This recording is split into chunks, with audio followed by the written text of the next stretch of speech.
What an Uber. Yeah. You think you would have turned the car off and helped the woman? What's the matter? She wasn't 50? She wasn't nifty enough for you? I don't know the ride to pick up, so. She wasn't a white tiger, so. Right. I'm all wet. Rick is leaking from the left titty. Let it be known. He is lactose. No, he's lactating. Quick, get some of that juice. What is this? That is disgusting. You might be able to sell that. That's man juice. Like, what the fuck is this? It's a miracle. Meet the parents. Nice. I have nipples. Can you milk me too? Yeah, Greg, can you milk me? No, seriously, milk that cow. God damn. Oh, excuse me, bull. Forgive me. Milk the bull. No, it's coming out of the nip. It's like milk the bull. It's like I think that means something else. Now I'm thinking Kingpin. Hey, I got up early and milked your cow. We don't have a cow. Nice. And he drinks it. We have a bull though.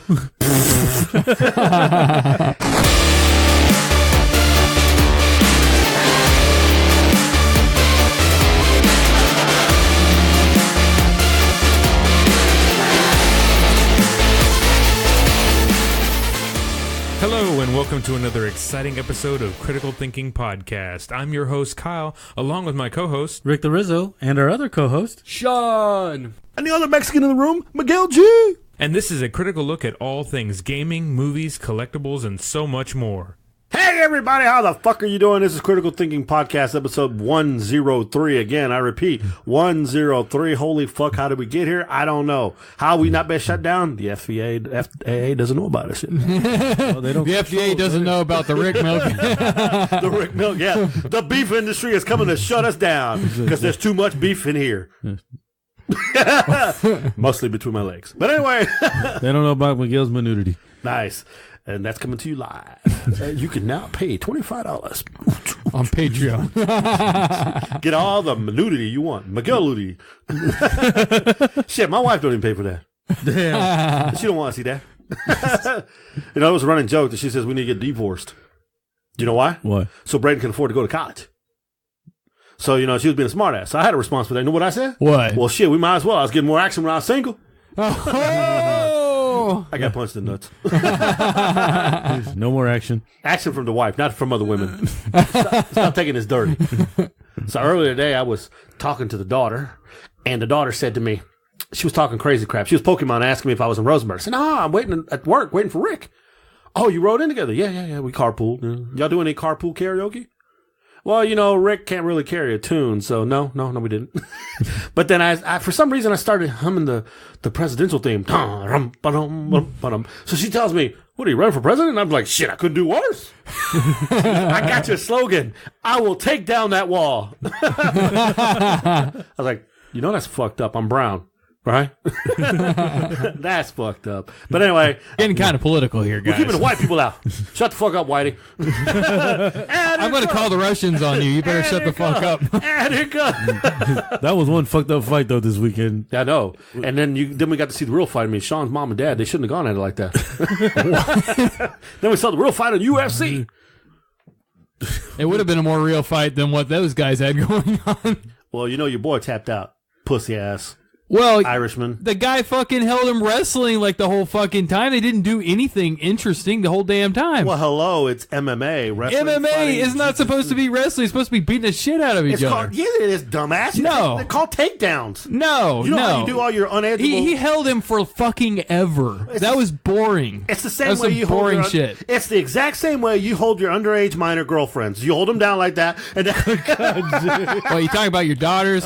No, I don't have that many daughters. And my daughter would cut you. But no, it's wrestling, bro. It's grappling. It's fighting. It is not wrestling. You can punch. It is not you wrestling. can jiu-jitsu. What? You want black feet? There was nothing interesting about that fight. That was the most boring ass fight ever. The only thing that was even interesting was the Russian going crazy on the crowd. But it's called that was it. But you grapple in the Yeah, MMA. you do grappling, but you're also supposed to have showmanship. It's actually supposed to be an interesting fight. This is like the Pacquiao, Money Mayweather thing all over again. See what you started, Rick? But then again, no, it's all about winning the fucking belt and the money, dude. Not to everybody else. We're watching for entertainment. There was nothing entertaining about that. He don't give two shits about you. He wants to win the belt. Obviously, he's beating the ass of the crowd. Obviously, he doesn't care about being entertaining. Well, some of you asses need to get beat.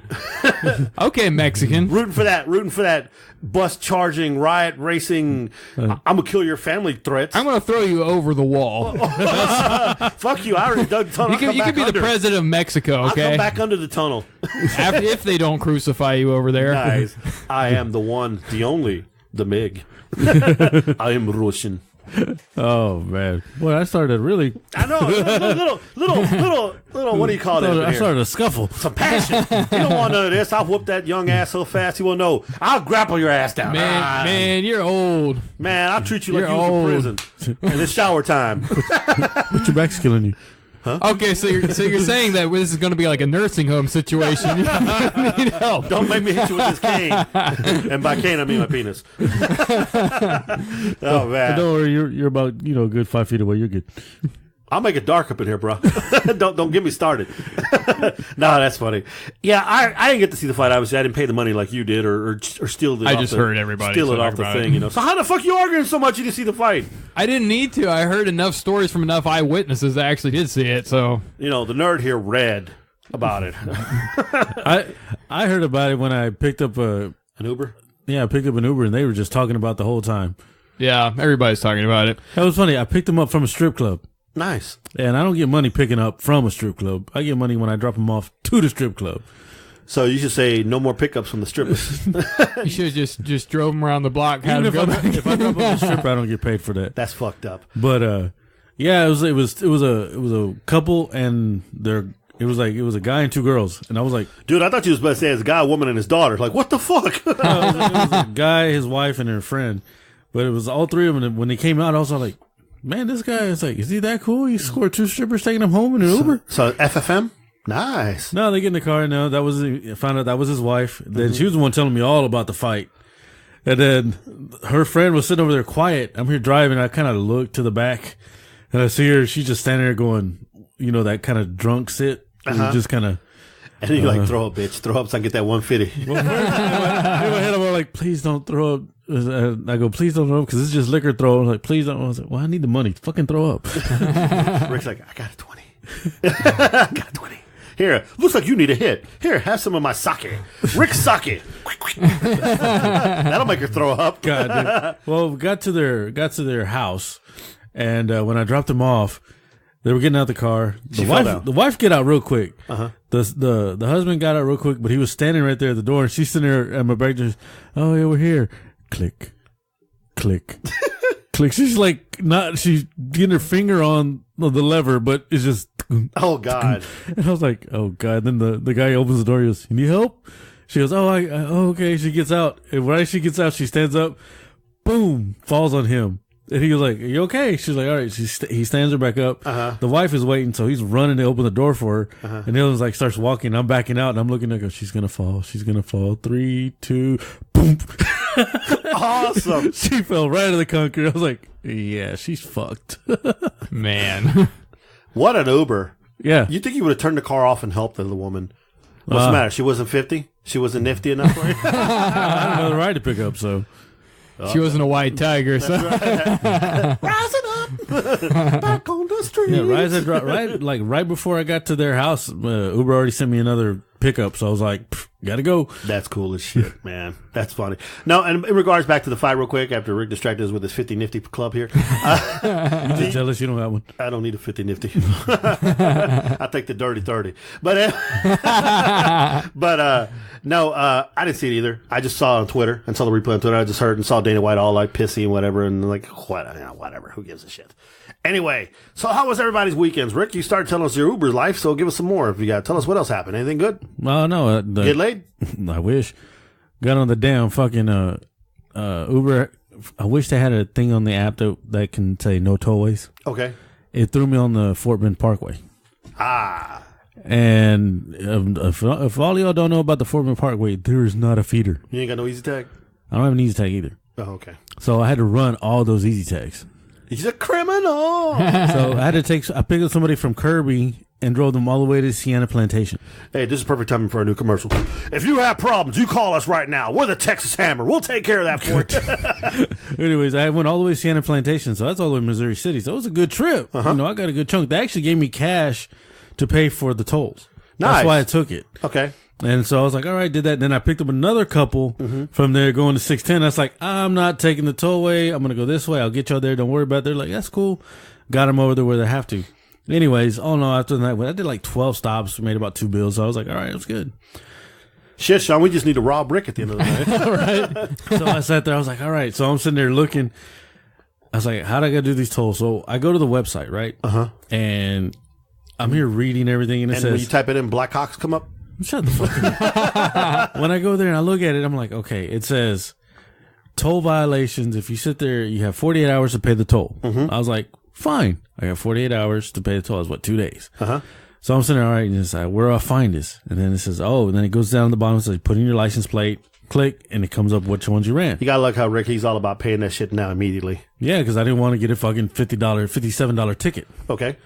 All right, so I'm sitting there like, all right, now look. Then it says, takes 7 to 10 days for it to update its system to get in there. How the fuck I got 48 hours to fucking pay a damn fucking tolls if they take 7 to 10 days for it to fucking update? Either way, they want me to pay the $57. Fuck them motherfuckers. That's fucked up. I demand you take this to the judge. Judge Wapner, come on in. Couldn't find out today. I put in my license plate. I got one of the tolls that showed up. But I had one previous from 2017. You criminal. And I'm all like, on my birthday, no less. And I'm Nice. like, when did I fucking ride the toll on my birthday? You must have been pretty drunk. At 11 in the morning? Is that time you slept in the garage? So you went late. That's that time you got on that one app, what's that, Tinder, and you found somebody real quick. You had to get there.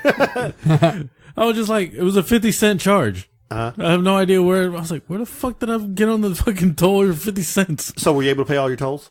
Well, I haven't gotten them all on there yet because I know I hit like 4 of them on that road. 4, I think it's 4 total all the way. Nice. And there was only 1 on there. Nice. If you don't pay your tolls, they don't get the rolls. But when I was talking to my friend that worked at Ubers, he told me, he goes, that whole $50 thing, they don't do that. They just, once they start demanding the money, that's when you start seeing tickets when people don't pay. But I just want to get next week we'll be doing this podcast. Shawn just be and me. Rick be in jail. Rick's stopping in from Penthouse. Rick didn't pay $5 tolls. That's right. He gone. I didn't pay $5. We'll do a Facebook Live from prison. Hey, Rick, are you getting fucked in the ass? Oh, that's not Rick. Oh, there it is. Hey, Rick. I'm sitting there with popcorn. That's all we got to watch. That's fucked up, man. You're a looker? Oh, my God. It's like, we got no choice. So everybody's sitting there. He's going to kill us if we don't. He's going to give you the shib and the shoe. So what about you, man? What you do, you Irishman? I don't remember. I have no idea. Is that because too much liquor or because it was just so much going on?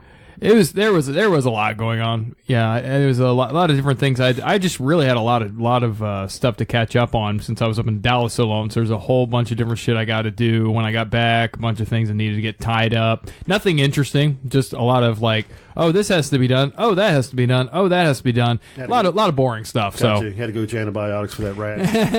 Get that cream for that other shit. I got you. I feel you. Stuff you don't want to talk about. America wants to know because they don't want to touch that. I'm just saying. It's none of their business. Nice. It is when you start infecting our women. Or, excuse me, our men. Oh, wow. Well, you guys had some good weekends. I had pretty much just a quiet weekend. Didn't really do much. Just kind of, back started hurting. Couldn't really do shit after that. Just kind of relaxed, watched TV with the wife, and saw Venom, and with the boy on Saturday, thanks to my wife, 3D. I saw it on Thursday also in 3D. And so then, after that, I know Shawn wanted to hear what we had to say about it before he went and saw it. And then, like Sunday, I just watched football and watched the ridiculous bullshit that happened of a game later on that night. So I don't even want to talk about that shit. So fuck the NFL. He's a Browns fan now, guys. Fuck that shit. My Chiefs are 5-0. I'm just joking. How you go from Browns to Chiefs? 100% Browns. I don't know, man. So that's been crazy. So that was my weekend. So it was kind of laid back, Yeah, I mean, Shawn and I showed up on Sunday, which we knew, you couldn't make it. But I could have, but I'd have been in pain every 5 seconds. I was like, ow, ow, ow. So we were Jerking off too hard during Venom, huh? Nah, we recorded commercials, and then we actually went to Tanks. without lotion. Damn. We went to Tanks and had Rudy do a commercial for us too, so we can put on the podcast during the thing. And the card fucked up. So we lost them all. So we got to redo the commercials. So sorry, Rudy. I'm going to have to go back and have you do another one. I did see the Facebook Live. Yeah. Where he called you me. Yeah. I'm like, God damn, I ain't that fucking ugly. Shit. Like, fuck. Rick ate Miguel. I was fucking with you, Rick. See his face coming out. No, Rick was like, Miguel. Nigga, I ain't break the law. Rudy's just like, we got to keep it PG-13. Knowing how Miguel is, and they're going to be PG-13. That's messed up, man. I'm probably the most Jesus one of this group. I'm waiting for the lightning bolt. He got awfully quiet up in here. It's going to be hail and fire any minute now. Hail shall fall from the sky. It's like hell freezes over. Well, Cofer is coming through next week. Nice. Oh, man, y'all some bitches. Anyway, so I guess you want to do your thing. What thing? Shawn. Oh, all right. So let's go ahead and get into it, Rick. let's go. Let's get into it. Get into it now. That's nasty. Conor McGregor sucks ass. Get into it dirty or Colon. Colon. do we do dirty style? Brit, dirty. What? No. We're going to jump into box office numbers. We can do that. All right. Since we lost our commercials, we're going to say brought to you by. Who? Who do you want? I don't know. My Bootylicious. My Bootylicious. Oh, that's right. You don't have the commercials anymore. Yeah. Yes, Box Office Mojo. Box Office numbers brought to you by Uncanny Comics. Uncanny Comics located on Avenue I in Rosemont, Texas. Yes, Uncanny Comics ran by Joseph Cano. And Venom, who was staring at him today like he was going to eat him. Did you see that picture? Yes, I saw the picture. That's pretty goddamn funny. Anyway, go check him out. Pick up some books. He's Hey, selling what happened to candy. Winter? Huh? What happened to Winter? He's there. Oh. He's just in the back. Bad dog. But Uncanny Comics now sells ramen noodles, and monsters, snacks, and all kinds of shit. Yeah, so you can get your snack on while you're chilling out, playing PlayStation with them or whatever. And that's not a code for sex.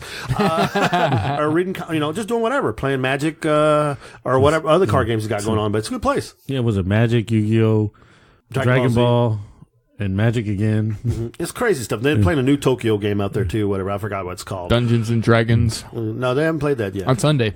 On Do Sundays. they? I'll be damned. Oh, okay. Interesting. See? Look at that shit.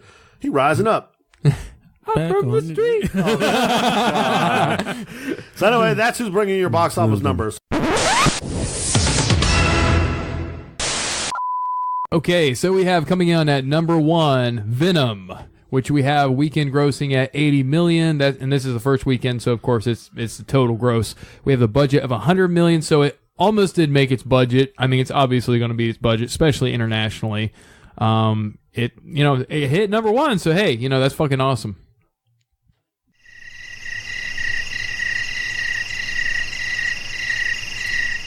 And then I thought you guys were going to say something about it, but okay, we'll save the review for the end. No, we're just going to go quiet and see if you can handle it. Oh, but I'll go ahead and help you out here real quick. I won't leave you hanging.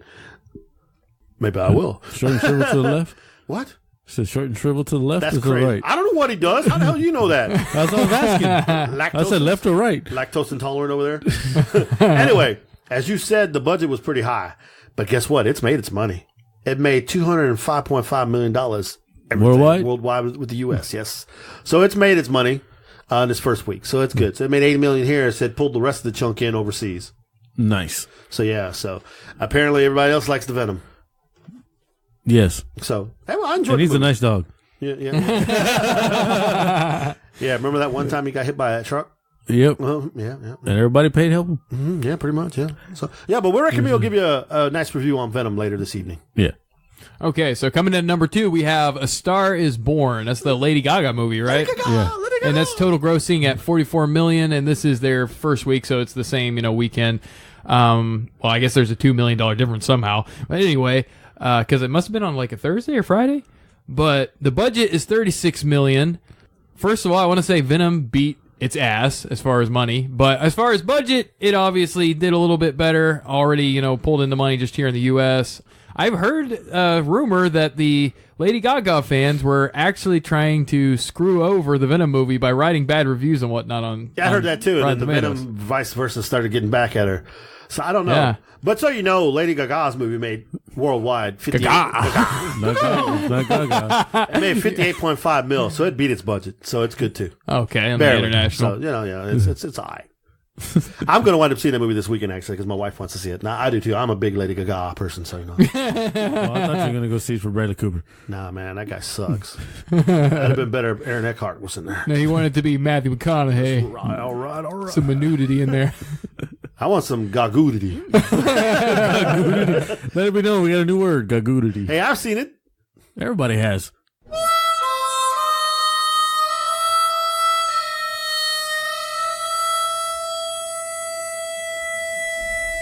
I had something I wanted to say, but I couldn't say it. The words would not come out. Would not come out? Okay. What? Shut up, small. That's a condition. Okay, so we have coming at number 3, Smallfoot, which that's the one we made fun of, like Littlefoot, like Night Before Time, some kind of shit. But this time it weekend grossed at $14 million, and its total gross is $42 million. It's been out for 2 weeks. Not doing great in the American market, probably because people are thinking that he's knocking off a much beloved little dinosaur. And it has nothing to do with The Land Before Time or Jurassic Park or any of that shit. This is all about, like, the Bigfoot son thing. Like, okay. Yeah, it hasn't broke the box office worldwide either. I mean, with the worldwide, they're at 75 mil, so they're not even close. Yeah, go figure. Because, I mean, they're trying to, like, do some kind of Hotel Transylvania kind of thing is the vibe I got off of it. Welcome to the Hotel Transylvania. And even that was a little generic, though the first one was pretty good. But anyway, coming in at number 4, we have Night School 2018. I guess because there's other Night School movies out there. Weekend grossing at $12 million. We have a total gross of $46 million, and the budget was $29 million. So in 2 weeks, this is week 2. It definitely beat its budget here in the U.S. Kevin Hart making some money. It's made $58.8 million worldwide with everything. Nice. Everything so far. Coming in at number 5, The House with a Clock in Its Walls. And there for a minute, I thought it said A House with a Cock in Its Walls. It's like that's the porn. That's the porn version. That's the porn version. You see the girl leaning over the wall. Okay, that's fucked up. So that's a She's straddling with her legs up on the wall. Dude, that would be a badass some kind porn. of fucking weird. The house with the cock in the walls. Now, That's just nasty. but you know, so it's gonna be like glory holes all up and down the road. God, dang. Black, brown, white, orange, green, whatever the fuck. This guy's got a condition. And knobs that go in and out of the. You got ones with the hook. You got one, Rick got that condition. The hook. He said the slant. How do you know about this? He was something about the condition today. What's the one from the girth? You gotta have the girth from Sausage Party. yeah. Shawn brought it up when you directing that movie. I'm producing. I'm not directing. So, The House with the Cock in Its Walls, brought to you by Shawn, starring Shawn. I'm the house. You're the one with all the cocks in them. Ew. Yeah, this took a dirty turn quick. So weekend grossing at $7 million. Moving total grossing at $55 million. Its budget is what the fuck? Budget is $42 million. Week 3. So it definitely beat its budget in the U.S. We don't know about the porno version yet. The cock in the walls is yet to be seen. I'd rather much visit the house with the vagina in the wall. You like it this way, house? You like it this way?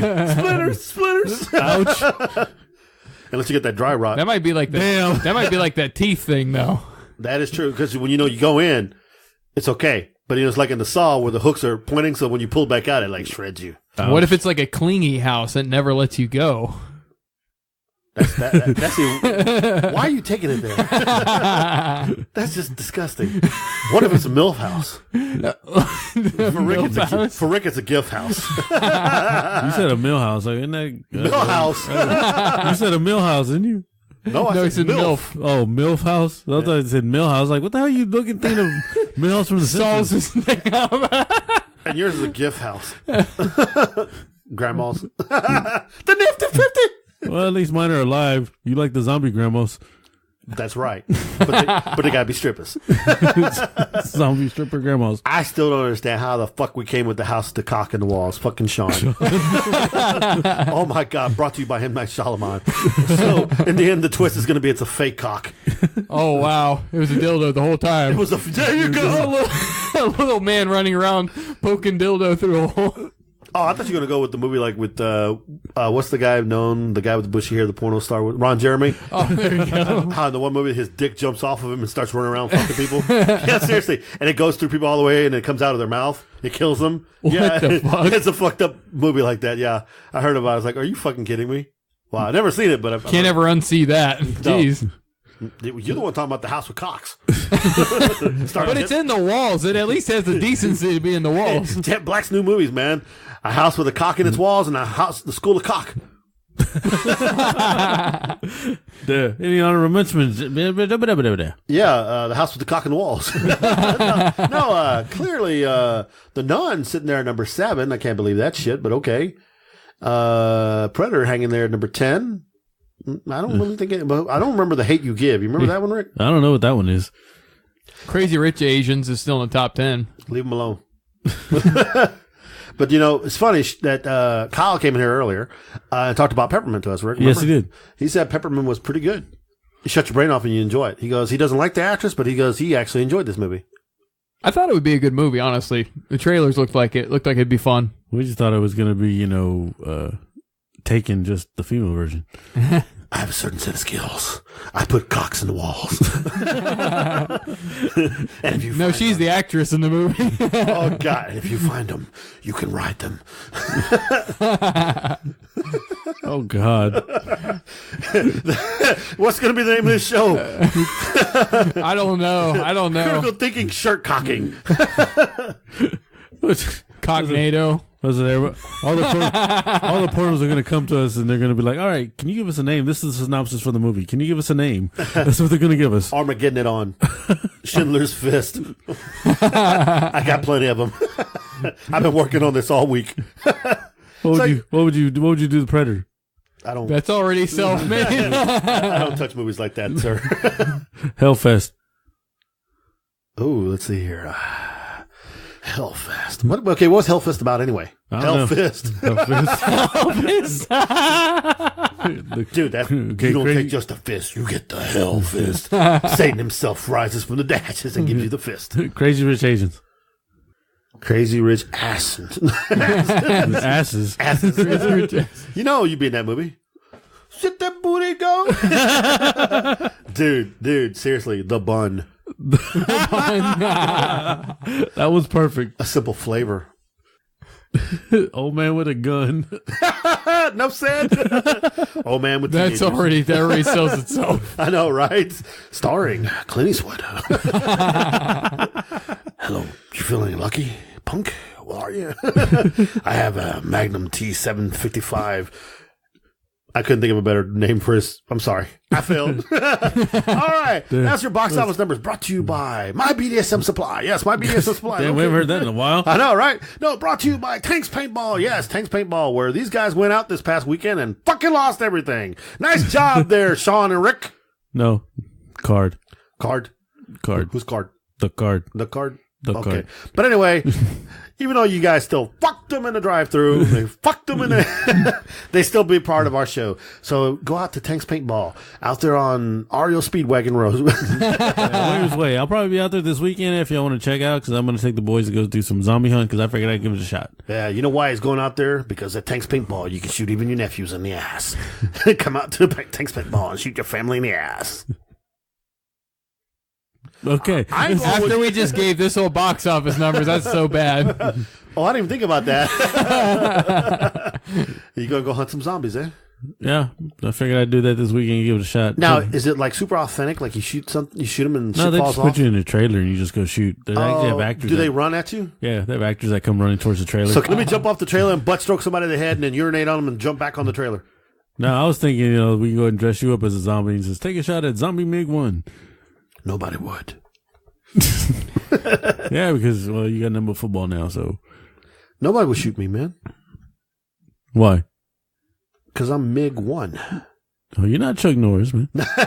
No, I would not want to be a zombie it's Mig 1. Because every motherfucker around here would come out with a goddamn gun, more amped up than what it's supposed to be. Hey, who's shooting rubber bullets? Besides the guns that are mounted on the trailer, they go. It's like, holy shit. That's an AK-47. I know what that sounds like. Who got the shotgun? Who brought the fucking taser? God. Yeah, that would be vicious. Why do you want to get me shot? I don't know. It's bad enough the neighborhood I live in. Publicity. Publicity. You know what? I tell you what. Here's what we'll do. We'll talk to Rudy.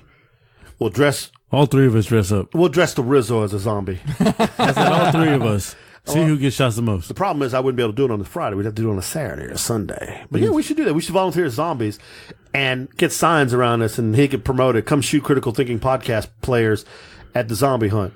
Shoot Rizzo, get a prize. Shoot Shawn, get arrested. Yeah, Shawn, you got to walk around with your hands in the air like Rudy thinks like you. Shawn! That's right. Yeah. I'm Shawn and I'm gay. No, a gay zombie, really? You got to walk around putting dildos in the walls. Trees. Yeah, dildos in the trees. Oh, my God. Hey, there you go. We can't do that at tanks. What the fuck? Hey, it's an adult theme park. That's fucked up. Welcome to Zombie Cockland. And this is why we're not going to get to be zombies now, because of that. No, dude, seriously, on the serious side, I know you'll probably mess with some of this recording, but yeah, we should probably reach out to Rudy and see about that. See if we can be zombies like on a Saturday or Sunday and then, participate where people can come out and shoot us. But we probably want to maybe promote that a little bit before we actually do it. So, schedule over 2 weeks down the road right before Halloween or some shit like that. Yeah, maybe. Because I know my kids will come and shoot my ass. Fucking bastards. They'll pay. It was like, well, we'll pay another round. Yeah. Can a zombie have a gun? No. Can I have a knife? No. I think the zombies just hide in the trees. And can I chomp them? Can I bite them? No. Because I'll take a bullet to the head if I can get on the trailer and bite one. I'll be biting people left and right. The tractor trailer has a bunch of spikes on the front of it, too. I ain't worried about no spikes. So what's next, Rick? Well, we jump it. Oh, now you can't hear me because I'm far away. Yes. What happened to Rick? I'm right here. The cock in the wall got him. Now it's a horror. Jump into trailer talk, gentlemen. Sweet!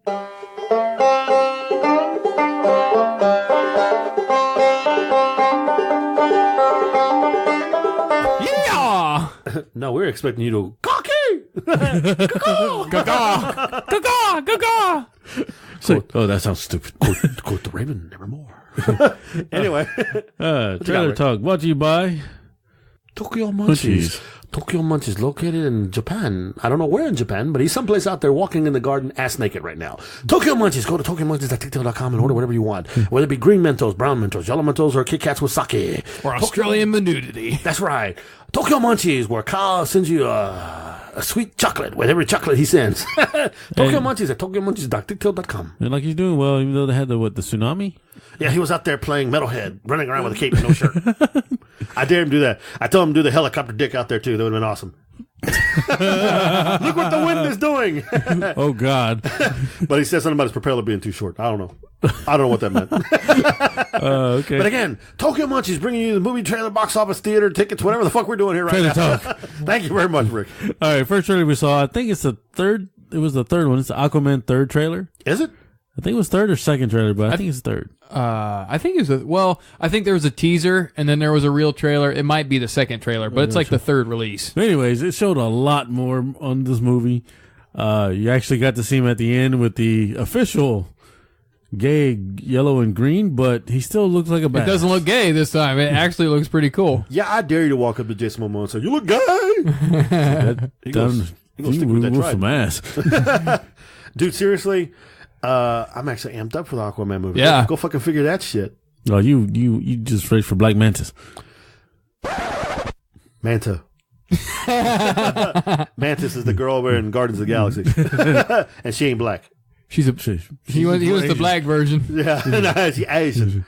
Anyways. No, I'm a big Black Manta guy, man. The dude is fucking off the chain. He's badass and fucking evil. Unbelievable. But Aquaman, this looks really good because the action looks cool. And I like Amber Heard in there as Mira.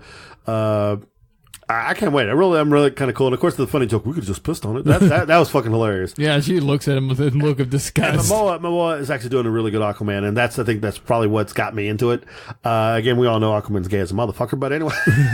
But no, it looks really cool. It really does. The special effects, the battles, the scenes, the Black Manta thing, the people running through the walls and them doing all the jumping. Of course, a lot of CGI, a lot of stuff, but it looks really good. And they brought a lot of color into the... Dude, you cannot say that on the radio. Not like that, sir. Well, then you cannot. This is a PG-13 motherfucking podcast. Pastels, sir. Pastels. Okay, there we go. What, are you gay now? It's not a dark tone like all the DC movies have been. Let's say it that way. Okay, so you're saying the calligraphy. Making a word. Wait, calligraphy? Calligraphy, okay. People with pens? Like, what? So you're saying there were bright colors, yellows and oranges. Yes. Okay, well then say that. Don't be talking about they brought in the coloreds. I said color. You said coloreds. I said color. You're the one that just now made it racist. Dude, I did not see Black Panther up in that mug at all. I'm just saying. You racist mother. Don't look at me about racist. What you got to say, race man? I got nothing to say about that shit. What'd you think of the trailer, though? I thought the trailer was great. Each one that they've come out with was better than the last. This one is definitely amps you up all the more. I just hope they didn't give away too much as far as what's going to happen in the plot. But I think that, once again, either way, even if they did, I think this is just going to be a really fun movie to watch. I think we're going to see really awesome underwater battles going on. Like, you see these freaking monsters and mechanical shit. Really tough stuff that they brought together that, is like, this is going to be a lot of action. Some of the fighting looks like some Jason Bourne kind of shit. It looks like it's just going to be really fun to watch. Snots and cocks all over the walls. I tell you what, man, this movie's off the chain. Yeah, Jack Black's in there. No, it looks really good. What about you, Rick? Oh, I'm pumped. I'm ready to see this already. You was the sweetest pump. Of course, you guys are both into it. You're both gay. Oh, I'm your daddy. I'm really pumped for this movie. I mean, it looks awesome and everything. It bumps you up. Yeah. I mean, at first we're all like, it's Aquaman. But then all of a sudden you're seeing this and like, they made Aquaman a badass. Interesting thing is, I wonder, and this is a serious question now, we all love Wonder Woman. And even though a lot of people still don't count whatever, but we really love the way Wonder Woman was done. Yeah. I got a freaking crazy feeling Aquaman's going to have the same kind of thing, same kind of vibe, same kind of, that they're actually going to do really well with it. They can't fucking do a Batman Superman movie with this shit, but we can fucking make a Wonder Woman Aquaman. What's next? Apache Chief. Oh, they could do. They could do. What was his freaking name? Did I just what, Rick? Just make your cut grow? Yes.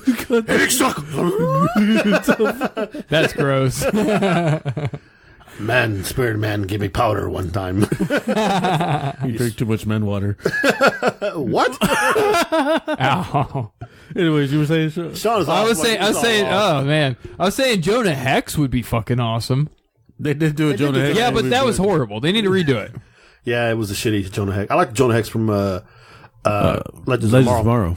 Yeah, I like him. I think. By the way, we'll get to that because Jonah Hex was freaking goddamn Thanos. Yeah, yeah. Yeah, well, I mean, it wasn't his fault. He did good as Jonah Hex himself. Just the movie sucked. Yeah, the script was shit, and Megan Fox is just. Ugh. Yeah, fuck her. Megan Fox fucked her. I would. I wouldn't. You don't know what you get because you're gay. You have no idea what disease you get. How do you think she got where she did? Her acting skill. Yeah, sure. Isn't she a thespian actor? She had plastic surgery that she really didn't need. What, her nose? Yeah. Really? Yeah, I think nose or something. I think it was more in her face where she got it. I was like, why? You stop and think about this. Let's get a little sidetrack on this right now. You stop and think about that. A lot of these actresses think they're not very good looking. They think they're not abnormal. They think they need to get that one cut or one little thing to make them push them over the top. Like Shawn honestly said, we were joking. If your acting ain't worth the shit, then you better get them cut somewhere else. Sorry. And even then, that's become a dime a dozen now. No one gives a shit. Yeah.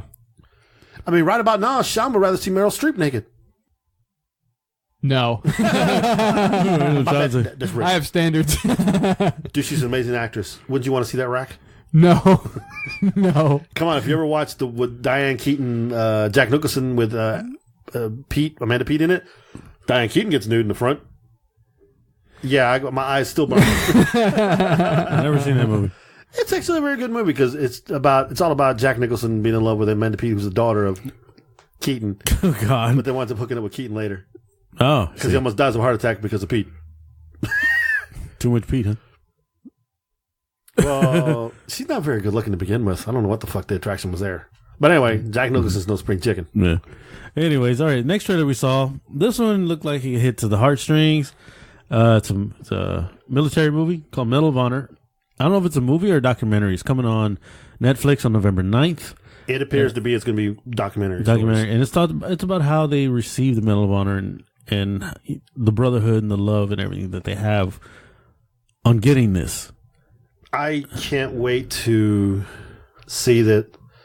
You can go pretty much on Wikipedia or anything else, even on the websites of the military, and read the actual citations that were read and given for the guys who won the Medal of Honor. First of all, let me make this statement out there. I feel anyone who has served in the military, or anyone who's served their time, whether it be just 4 years in and out, or just stateside, or having gone overseas or hadn't seen combat, it's a sacrifice you made to begin with. So technically, in my book, you've done something worthy. You're a hero because you've done something to help better the world, better yourself, and better America. As for the gentlemen who actually go into combat and see that stuff, and some that don't come home, and some that do come home, and the ones that do the stuff that acts like that, those are the really, really tremendous superheroes of our time. There's no way you can put yourself in that. You don't know. My grandfather once told me, you just react sometimes. You don't know. You're not thinking. Like for the guy I told you about who took the bullets in his gut 7 times, got shot by a grenade. Got hit with a grenade too, got hit with some other shrapnel stuff, yet maintained and held his post. So other guys could signal in whatever. He received the Medal of Honor too, but he died of his wounds.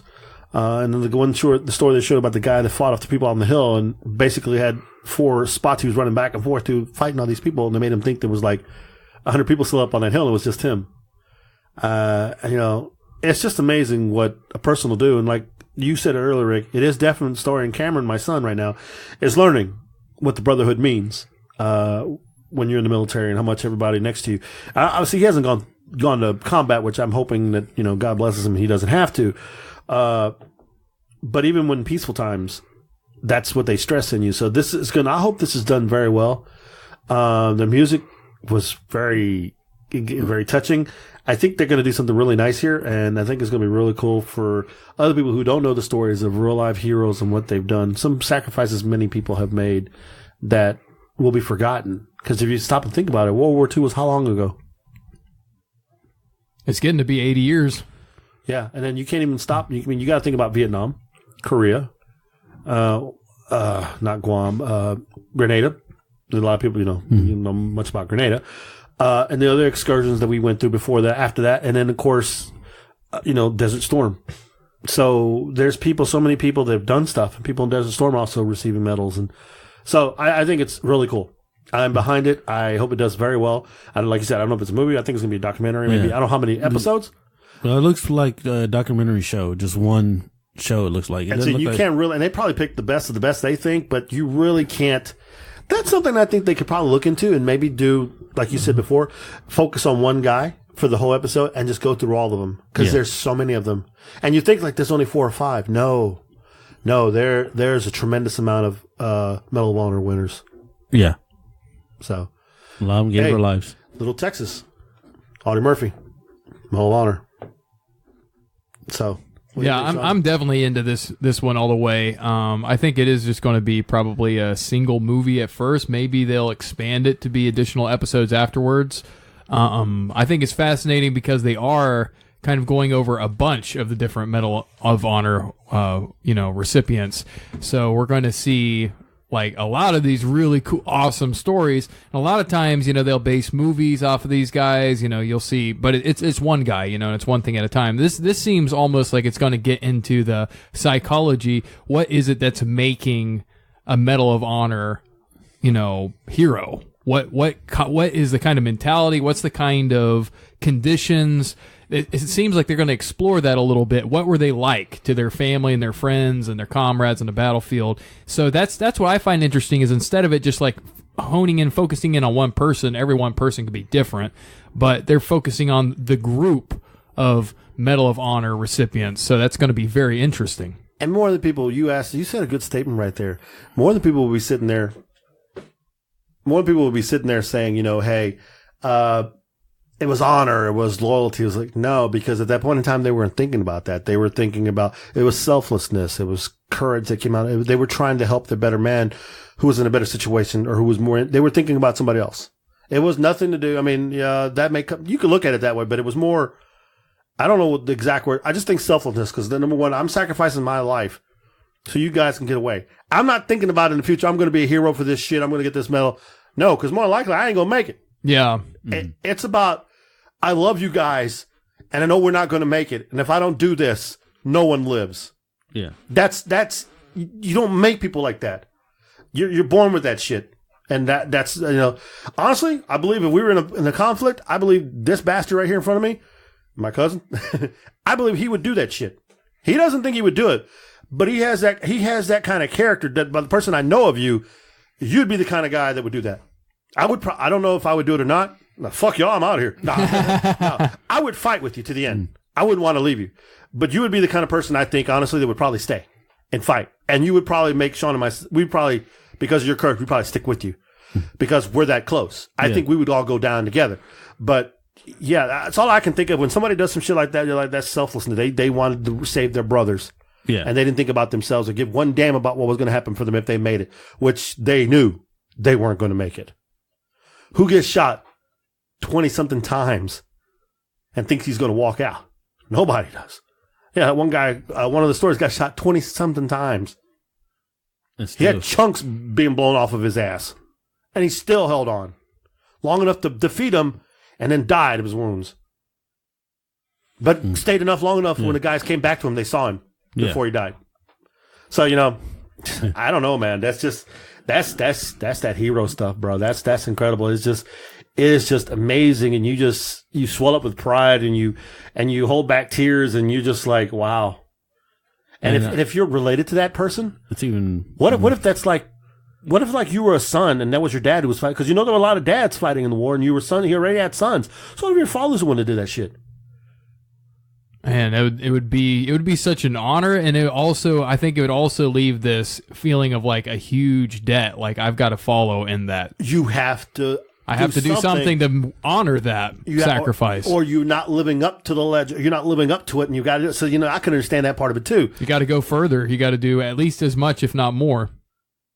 Yeah. I look at it. I'm also looking at it's showing these, let's say, so-called millennials that think they deserve everything. Oh, yes. This is going to give a good, if they let these people watch it, this is what true sacrifice is for your fellow brothers and brethren and family and whatever, what you can do to sacrifice to have someone else live beside yourself, that you're going to sacrifice yourself for to make someone you love survive. Yeah, I agree with you 100%, Rick. 100%. That's a good point.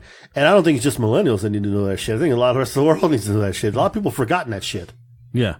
You know what? A good example? Stupid motherfuckers going in school shooting people. Yeah. The fuck is wrong with this place? I don't know, man. But anyway, I apologize for going a little political. But no, that's all right. I think we got just more social than political, so we're okay. All right, Rick. All right. Well, we all agreed that we were going to see this one on Netflix when it comes out November 9th. And I will definitely pound the drum for it. You will see me twittering about it and everything else I can for it. All right. Next one we saw, this is a different take of Kevin Hart. I know. This is a movie called The Upside. It's with Kevin Hart and Bryan Cranston. Heisenberg. It's not Heisenberg. It's Bryan Cranston. It's Willenberg. It's like, no, I killed. What is it? I killed Gus Fring. Bullshit. Cartel did. Really? You sure about that? Yeah, this is Bryan Cranston's a paraplegic. Yeah. Because he has no control, uses only his mouth to move his. So he's like, whatchamacallit, Stephen Hawking. Yeah, that's how he is, but he can talk. Mm-hmm. Yeah, he has at least enough control over his face. Yeah, I'm not a machine. I got you. Huh? That's like I think that's like a quadriplegic when you can't even like move your face or anything. Dude, that sucks.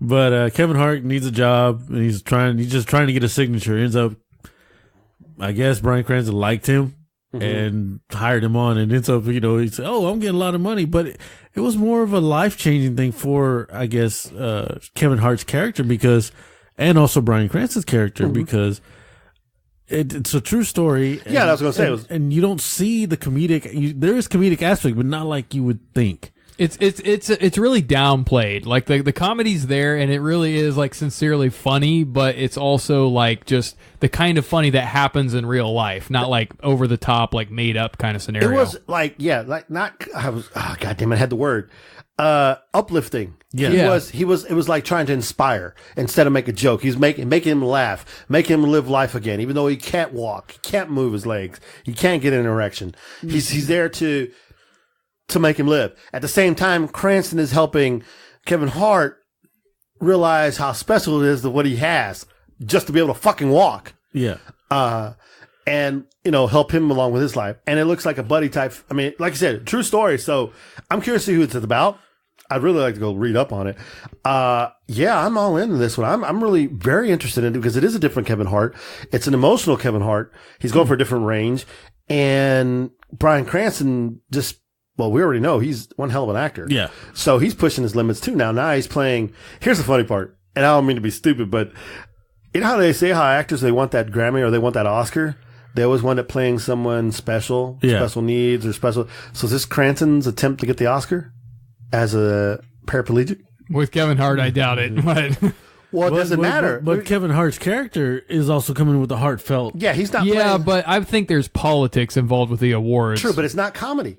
It's not comedy. It's a drama. It's not, but there's still enough of it that I think that they wouldn't just because of that. Okay, quick. Give me, what was one that had something like that and won one, but it had a little comedy. I think But with a comedian in it?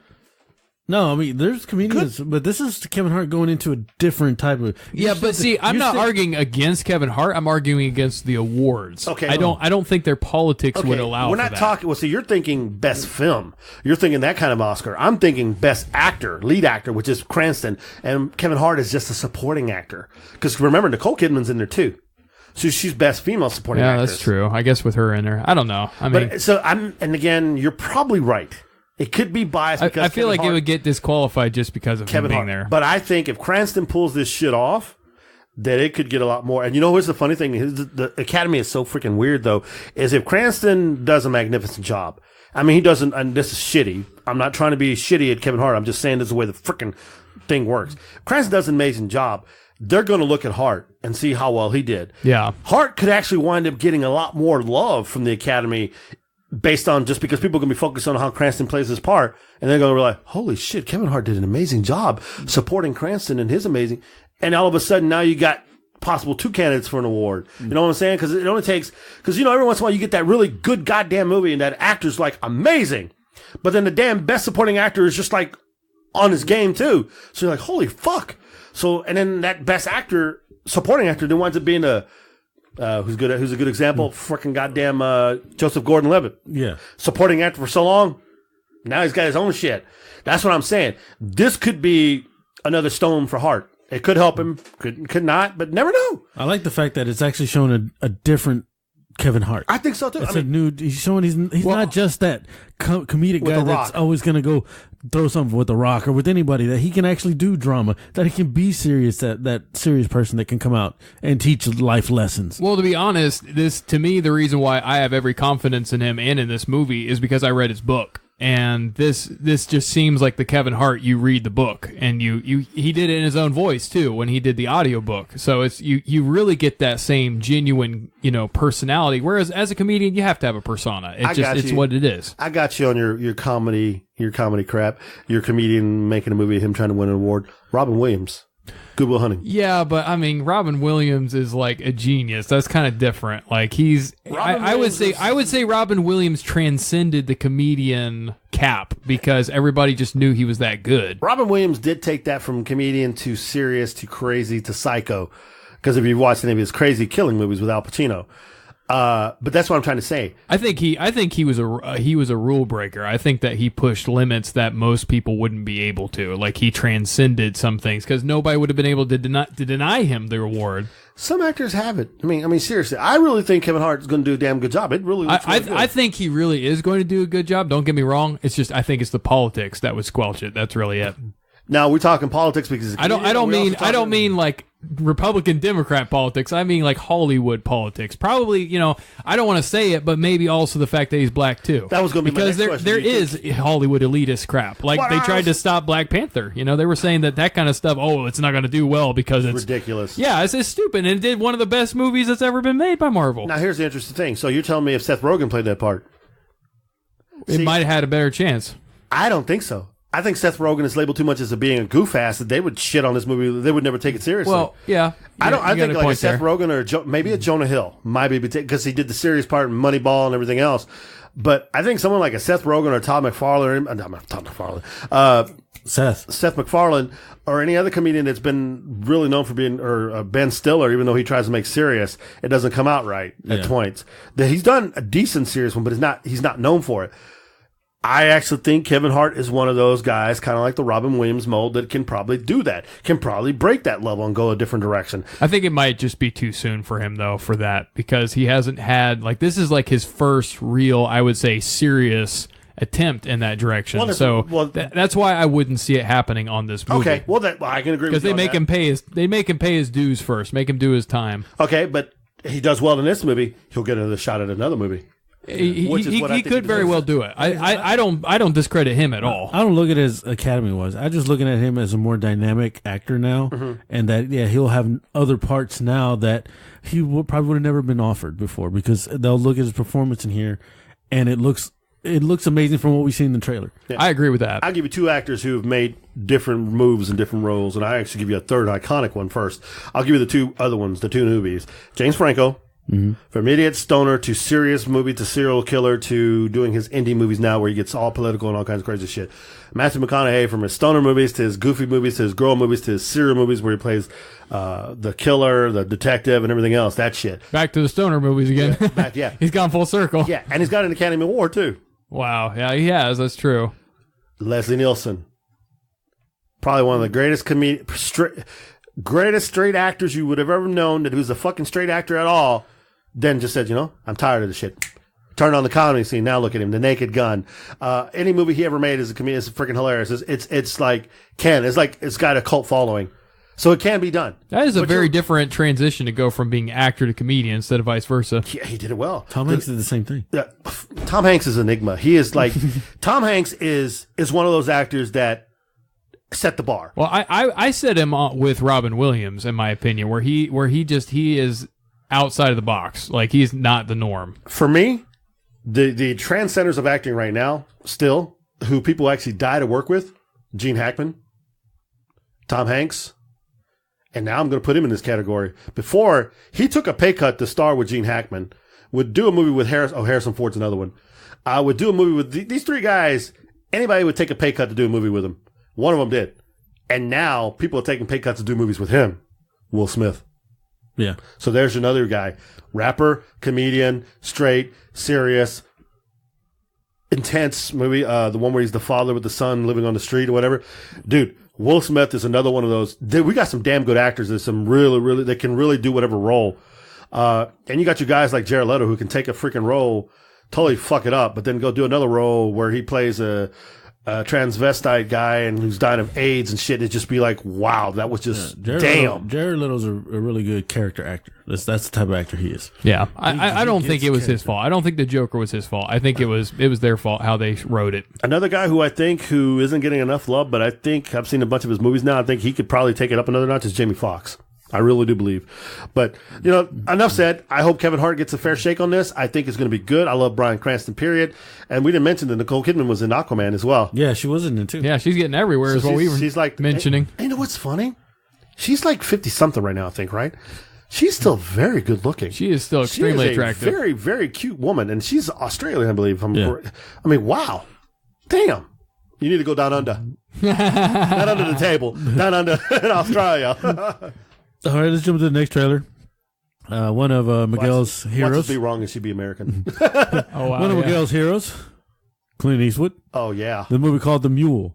Dude. This one looks like he is I get a mule. He's the drug guy that transports the drugs for the cartel. In this one, I think the only thing that was tripped out on me was when I saw Clint Eastwood opening the trunk, and you see his arms. Goddamn, I know Clint Eastwood's 175 years old. I understand that, but to see Clint Eastwood like that is just like see him almost frail, even though he's not. It's like wow. It just that man still whoop your ass. Yeah, it just reminds me that I remember seeing Clint Eastwood back in the day, and he was already old. Yeah. Dude's been making films since 1970, who knows when. He's going to live forever. Fucking rawhide. I mean, Jesus Christ. I mean, seriously. But yeah, anything with Clint Eastwood is gold. And you saw who he brought along, right? They had everybody in there. Yeah, but Lawrence Fishburne, but he had one guy that he's used multiple times now. Who? Bradley Cooper. What did he use him in the first time? Jesus Christ. He directed the movie Bradley Cooper was in. What the hell was that? I have to look it up, but go ahead. Because I know he had Lawrence Fishburne in there. You had Bradley Cooper. You had Michael Pena. God dang it. There was so many of them. I couldn't pull them all off, but he's one of those guys that everybody will work for, just like Ron Howard. They will work for that guy because he does amazing shit. Now, is The Mule directed by Eastwood, or is it just... it's directed and he stars in it. Well, shit, there you go. It's going to be good. It's going to be impactful. It's going to have some kind of shit. Damn. Because it's like he's running this stuff, and he basically he's doing this for the money, not for his family. Even though he needs the money for his family, but he's not being a good father at all. So this is kind of a life lesson for him, and he's trying to do this one last run and knowing how hard it is. Because it looks like the FBI or the DEA, which would be with Bradley Cooper and all them. American Sniper. He was Chris Kyle. That's right. And it looks like he was all like he got stuck. He's stuck in it, so now he's undercover he's their mole. Let's say for the. Yeah, they turned him over. Yeah, so it does look from what we could tell, because you have to kind of read in between the lines a little bit. Yeah. But that's definitely what it looks like. Is it's going to be a turnaround where he got flipped. But this looks like a Logan kind of movie. This looks like a kind of movie that's going to like be a tearjerker a little bit. Like instead of it just him just acting tough. Like you're going to see a little more of the range of Clint Eastwood of what he can usually there's a little more nuance to it, but I think it's going to come out a little more where you really feel bad. Like, holy crap, this guy's life is like falling apart in front of you, and you're watching and seeing it all and seeing him start finally being vulnerable with his family about how he messed things up and wasn't the best father, and just like it feels like to me this is going to be a movie that's going to make you like, if you really have a heart for family, you really love family, you really think about something more than just like, regular, whatever, just fucking around in life, then this is going to get to you, and you're definitely going to really like, wow, walk away from this, be like, I appreciate my parents, I appreciate my siblings, like I appreciate everybody in my life, like I want to do things right. After seeing that movie, I don't want to fuck up. If you like Gran Torino, I think you're going to like this movie. I just got my mind blown. This is based off a true story. Oh, wow. Based off a true story of Leo Sharp, a World War II veteran in his 80s who became a drug dealer and courier for the Sinaloa cartel. Oh, dang. Yeah, I was just reading the shit about Leo Sharp. Dude lived till he was 90-something years old, 92. And he got a nickname. You know how they give you the nickname El Barbie and all that shit? His nickname was El Tata. The grandfather. Oh, wow. Yeah, dude, he was a drug courier for the branch of the Sinaloa cartel. Wow. They got it all up there, dude. You should really go out. That's crazy. I'm going to have to go out and read this shit. But holy crap. See, Clint Eastwood, he makes movies about war veterans. Yeah, yeah. So, damn. I didn't know that shit. I didn't know that either. We didn't know that either, but This seems so rich, you wouldn't really be sure. You'd think it was kind of a little bit like built up, but like, yeah, dang. I thought it was like, damn, that was a good script. Who wrote this shit? And all of a sudden, it's a true story. What the freaking hell? He has been doing that a lot, really, basing movies off of true stories. This is the second movie I've now seen involving the Sinaloa cartel. What was the first one? What movie was it? Oh, it was Chicago PD. Oh, Chicago PD had an informant guy, and they killed the main boss of the Sinaloa cartel or something like that. And so it was a tripped episode, man. It's a sign you need to handle their social media, Miguel. I like my head, my feet, and my arms where they're at, sir. And I don't like You like your bank account where it's at? Let's work for those guys. I don't want my feet burned or my shit cut off, and then they burn me alive and then keep me alive and then cut the rest. No, thank you. We'll be Sanoa thinking podcast or something. Fuck that, Shawn. You're on your own. DEA, arrest this motherfucker. I'm an American citizen, and I do not support this message. Come on, don't you want to get flipped and go through the whole process of working with the FBI? And fuck no, man. I'm MAGA. I'm here to make America great again. Fuck that shit. I ain't here to make Mexico great again, or the cartel great again, or whatever. Hell no. That is Mexico. What are you talking about? Dude, those dudes are out of their fucking gourd. Yeah, pretty much. And if anyone's listening, could be worse. Could be the Zetas. And if anyone's missing this, I really do not mean those words. This is really, my name is Rick the Rizzo. Shut up. We love you, cartels. Don't say that either. What the hell? NDA. We love everybody. Dude, those guys, this is the crazy shit. That's a whole kind of shit you don't want to answer, because you're going to walk out to your van and there's going to be an MS-13 guy waiting for your ass. I'm going to say, fucking, I don't know him. It's like, oh no, are you going to see this movie? Yes, I am. Now I'm very interested in seeing this movie. I'm going to see it at a white man's theater during the day. I'm just saying, bro. I ain't seen this shit in Rosenberg. He must be crazy. I go see this shit in Sugarland someplace. I definitely would go check out this movie. You? I'm going to River Oaks. I would definitely see it in theater. That's where I feel safe. All right, last trailer we saw was called The Long Dumb Road. The Long Dumb? Dumb. Oh, yeah, that's right. When was that one? That's the one with the kid that played Flash Thompson in Spider-Man, and then the other guy was on the only movie I've recognized the guy from was from The House with Will Ferrell. Yeah, that's the one where the guy's he's a dumbass. He gets fired from his job, and he's trying to teach his kid how to be a stoner, live on the road, partying. And not a stoner, just to live life. Yeah, the kid's always been just giving everything to him, and he's been conformist to the rules and everything else. He's telling him how to break the rules and do this stupid shit. So basically, it's a road trip between you and me. Me trying to tell you how to do shit, and you wanted to follow the book. Yeah. But I wouldn't do that shit. So this is going to be a new movie here. It'd be you and Shawn. There you go. That's much better. Yeah. Because Shawn's always drinking and always drunk and high. So, and you're a good. So what? I got to be that guy? You're the McConaughey of this group, bro. I'm sorry. There'd be a lot of nudity. Nudity? Shawn nudity? Nobody wants to see that, bro. No nudity. You guys got the pictures. What are you talking about? Oh, they were burned. The cartel has the pictures, sir. There you go. Now, this movie looked kind of cool.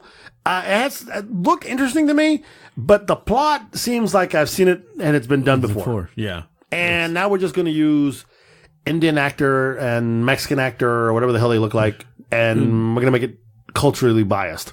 Yeah. So culturally biased for the brown man.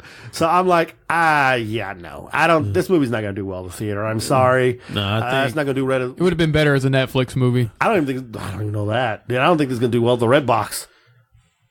I don't think it's going to do well either, because I don't think this is really going to attract anyone. I feel like when these movies were edgy, like when it was new, then it might have done really well, but there's been too many movies like this now. So yeah, you're absolutely right.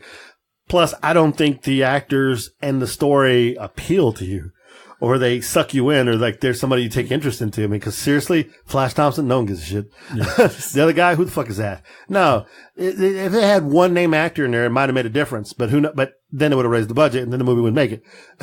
That's the only way this movie makes it. The budget's like $2 million.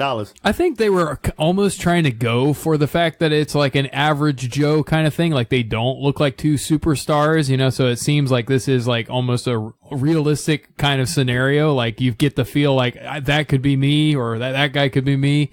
But again, I feel like there's been too many movies like this. They're too dark to be you. Plus, had you thrown that guy, that rag at your boss in Texas, he'd have shot your ass and the movie's over. Doesn't matter who you are. You can't do that shit. Or you get sued and you go to jail. He never got out the state. It's ridiculous because they call the cops. You know how these people are. Yeah, I think it's overplayed. I don't think it's going to do well, and I'm not going to spend my money to watch it. I hate to do that to somebody trying, but nah, it's not. It doesn't pique my interest. What about you, Rick? Even if it's a free? I use my free rental. Maybe I'd watch it just to see, and then if it was good, then I'd praise it. I'd make sure people know that I was wrong. Yeah, it was good. But it's wrong, it's not the hell out of it. It's not going to be that. You know that. Yeah. I mean, I totally agree with both of y'all. I'd rather watch a 2-hour movie with Lindsay Lohan blowing blow. That's the normal blowing. I didn't say sniffing. Wow. I wouldn't want to watch that either. That's terrible. I'm the same. I'd rather watch The House with Cocks in the Wall. This shit. And that's terrible. That's a sausage movie. He likes it for the girth. Nah, this movie's just not appealing, man. I'm sorry. No. I mean, it had its funny parts, but then again, that might have just been the whole movie. And that's not enough to pull you in. Yeah, it's not a whole lot at all. Yeah, it's a bottom of the list movie for me. Even nudity couldn't have brought you in that movie. The naked chicks running around would have been even enough. McConaughey wasn't there. Nah, not enough. Not enough. All right, well, that's all of our trailers for Trailer Talk. Brought to you by Tanks Paintball, located in Southwest Freeway in Richmond, Texas. Tanks Paintball, where Rick will be there next week shooting his cousins and nephews in the ass. I was like, all right, well, let's go. We're on a good spiel here. Just go into movie news here. Any movie news y'all have? I can let y'all know that our shows are starting up. Yeah, I know. I started watching Chicago PD, Chicago Med, and Chicago Fire. And I think The Flash, Arrow all starts this week or next week. Nice. I've been watching the American Horror Story Apocalypse. That's really good. And don't forget, Supergirl has moved to Sunday. Really? Yep. Okay, that's good. It helps my schedule out because now my Raw won't be messed up. And no, you still got Legends of Tomorrow. It's okay. I'll figure it out. Fuck you, Rick. It's okay. It's okay. And don't forget to watch Gotham because it's the last season. Last season of Gotham. I know, man. That's tragic, dude. SVU's going on for 20 fucking seasons, and Batman can only go 4, 5. Well, maybe it's going to go into another series.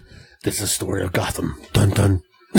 Also, they do Batman Year One as a series. That's what I was hoping for. Like, it would be awesome if they do that.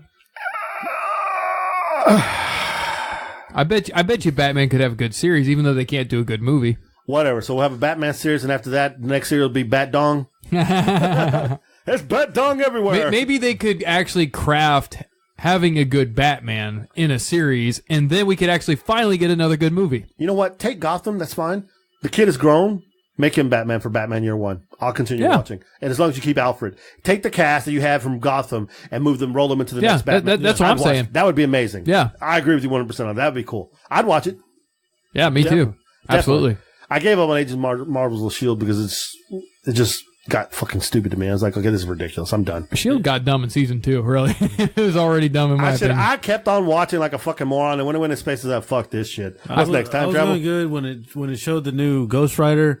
I got into those, and those were great, and then it went to space, and I was like, okay, now you went too far. Yeah, and then Ghost Rider's gone. Like, and then some of the cameos were great, like Ghost Rider and stuff like that, but then just a lot of it was just dumb, and some of it was just filler, and like the whole plot was just like, what is it, soap opera? Yeah, the cameos weren't even the big guys. They were like Sif and whatever. Yeah. Like, what the fuck? Come on, you piece of shit. Get Thor in here.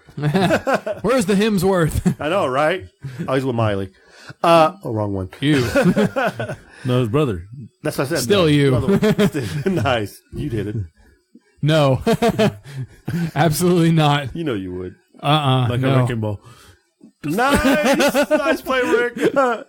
You came in her like a wrecking ball. She could be in the house with the cock movie, though.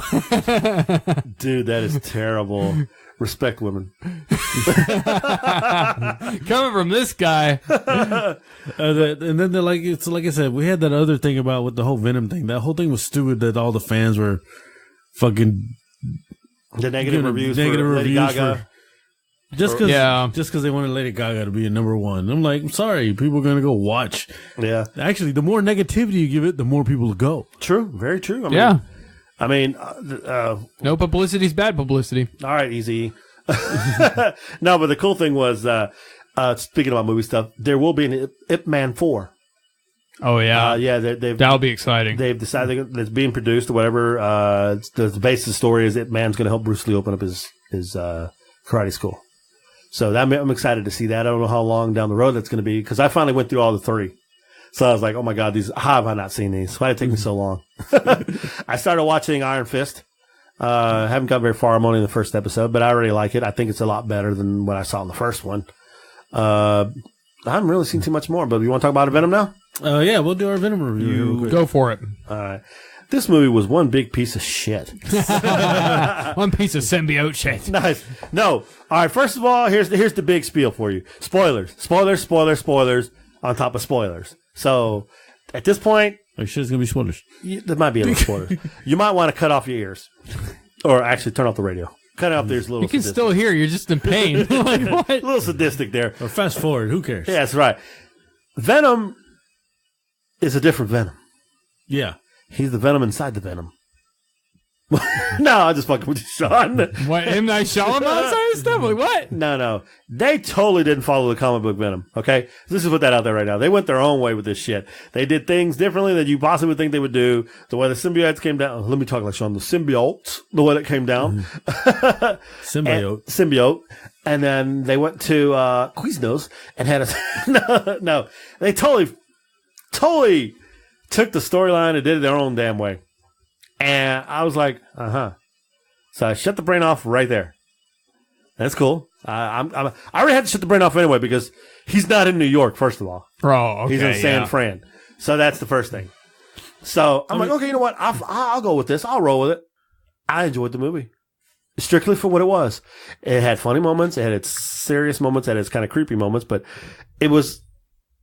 Rick's put it perfectly. A lot of plot holes, but who gives a shit? The movie was fun. If you like Spawn... You'll like Venom.